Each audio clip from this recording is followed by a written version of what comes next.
वनमंडल मनेंद्रगढ़ अंतर्गत Gondwana marine fossil park का लोकार्पण स्वास्थ्य मंत्री श्याम बिहारी जायसवाल के द्वारा किया गया।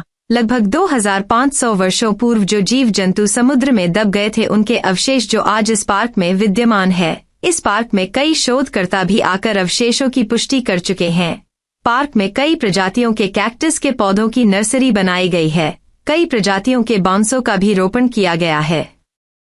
आज यह पार्क समूचे विश्व में अपनी एक अलग पहचान बना रखी है।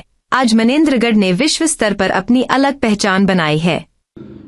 आज जो है 29 करोड़ वर्ष पुराने गोंडवाना मरीन फॉसिल पार्क का जो है उद्घाटन हुआ है। मंत्री जी इसको अपने हाथों से किए हैं और जो है इसमें यहाँ जो हमने अनेक प्रकार के जो एक्टिविटीज़ कर रहे हैं, जैसे बम्बू राफ्टिंग हो गया और चाहे इंटरप्रिटेशन सेंटर हो गया, बैम्बू सेटम हो गया, जो है ये सब का जो है आज मंत्री जी ने आधिकारिक रूप से जो है उद्घाटन किया। बहुत दिनों से इसका संरक्षण हो रहा था, वन विभाग ही कर रहा था और जो है बट इसमें टूरिस्ट जो है पॉइंट ऑफ व्यू से हम उतना डेवलप नहीं कर पाए थे, तो जो है अब ये पूर्ण हो गया है और ये हमारे लिए गर्व की बात है कि ये जो है यहाँ जो समुद्री जीवाश्म है वो 29 करोड़ वर्ष पुराना है।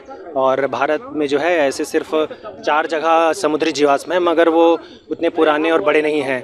और हमारा गोंडवाना मरीन फॉसिल पार्क जो है वो एशिया का सबसे बड़ा फॉसिल पार्क है। तो बाकी फॉसिल पार्क के तर्ज पे जो है जैसे अहमदाबाद में है और झारखंड में है तो डायनासोर वहाँ पार्क्स हैं वहाँ पर, तो उसके तर्ज पे जो है हम इसको गोंडवाना मरीन फॉसिल पार्क को डेवलप कर रहे हैं और उसको हम वैसा प्रसिद्ध करना चाहते हैं नेशनल लेवल पे। आ गया भाई, आ गया सर। 29 करोड़ वर्ष जीवाश्म का लोकार्पण किया आपने। ये आज हम सबों के लिए बहुत ही ऐतिहासिक दिन था। ये 29 करोड़ वर्ष पुराने जो जीवाश्म पार्क हैं, सजीव रूप से जो यहाँ ग्रेनाइट के पत्थरों में चित्रण करके आम जनता के लिए इसको चित्रित किया गया है और साथ ही साथ जो 29 करोड़ वर्ष पुराना जीवाश्म है उसको संरक्षित करके आम जनता के देखने के लिए आज उसका इस पार्क का शुभारंभ हुआ है। इस मौके पर जो बम्बू राफ्टिंग है उसका भी शुभारंभ किए, यहाँ कैक्टस गार्डन का किए, यहाँ पे जो वनस्पति पार्क है, जो करोड़ों वर्ष पुराने वनस्पति हैं उनका आज शुभारंभ हुआ और साथ ही साथ जो 50 प्रकार के जो बांस हैं उन प्रजातियों का भी आज पौधारोपण करके वन विभाग ने आम जनता के लिए इस पार्क को चालू किया है। पर्यटक को बढ़ावा मिलेगा इस क्षेत्र में।